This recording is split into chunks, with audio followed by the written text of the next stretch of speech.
Early in our development, we came to the conclusion that if we aspire to make any gains on the federal level, we must first establish a working relationship with our counterparts at the NFA branch. It is in this light that 6 representatives of the ASA left their homes in the various cities across the country to meet in the quaint town of Martinsburg, West Virginia. And although unassuming, Martinsburg is the home of the National Firearms headquarters, the NFA branch headquarters of the ATF.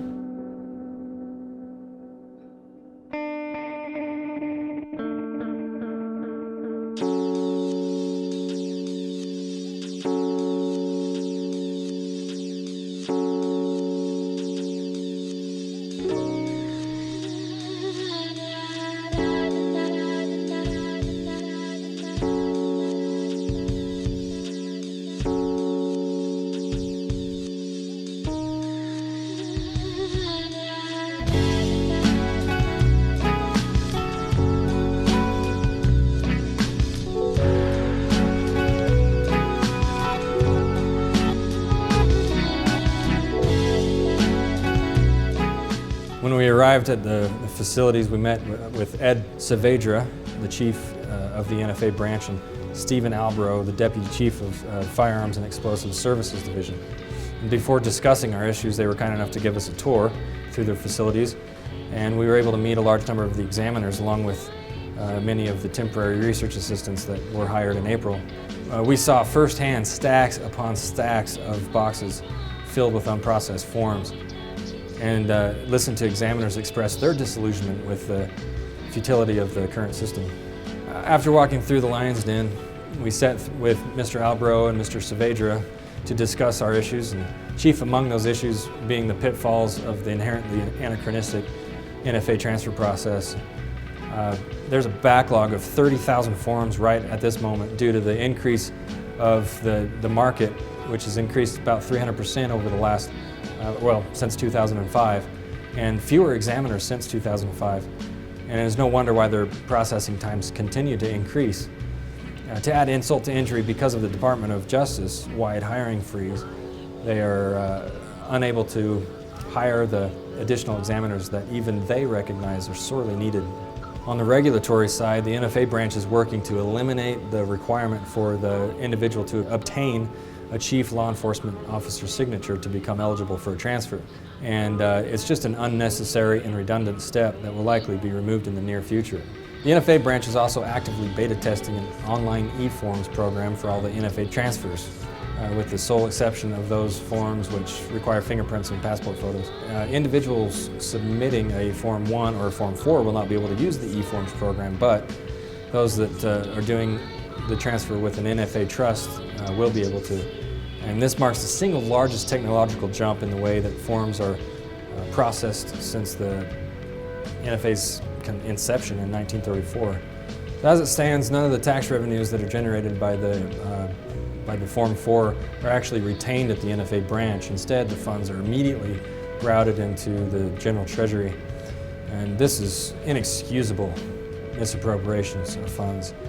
And that, coupled with the obligatory hiring freeze, it is the epicenter of a widespread domino effect felt throughout the industry. Because the NFA branch cannot grow in conjunction with its workload, wait times increase. However, our true mission began on the second leg of our trip as we embarked on the 2-hour drive from Martinsburg to Washington, D.C.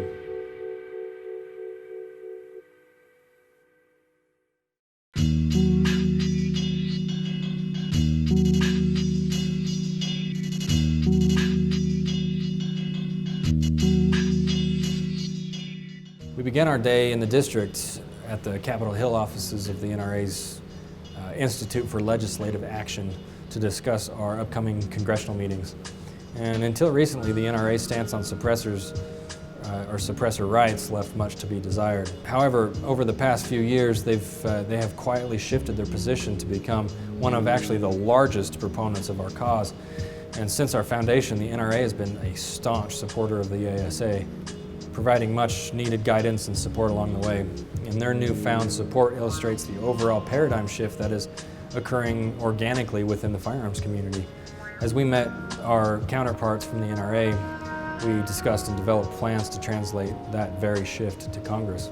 Following our discussions, we made a short walk to the Rayburn House office building to commence a full day of meetings. And although we have been asked to refrain from identifying the names of the folks that we met with, we can say that we met with one senator and 3 congressmen, 2 of whom were kind enough to sit down with us face to face. Given our lack of name recognition due to the recent establishment, we used the meetings to introduce our association and the efforts to build lines of communications for our future legislative actions. And we educated the various staffers and legislators on the basic suppressor technology and history and regulations. And we informed them of our industry's dramatic and continuous increase in size and the untenable burden that the current ATF procedures are placing on our manufacturers and our dealers and consumers. After outlining our arguments and discussing the issues, we left every meeting confident that we've made some new allies in our cause to reform the suppressor processing and regulations. As our trip came to an end, we slowly returned to our homes across the country, having taken one step forward on the path that is suppressor reform. We will work off the momentum that we created in Martinsburg and DC to continue to advance our cause through education and legislation and regulatory reforms. And tangible results will take time, but the hourglass has been turned. In many ways, our work has just begun. Nonetheless, we will work tirelessly until we find success.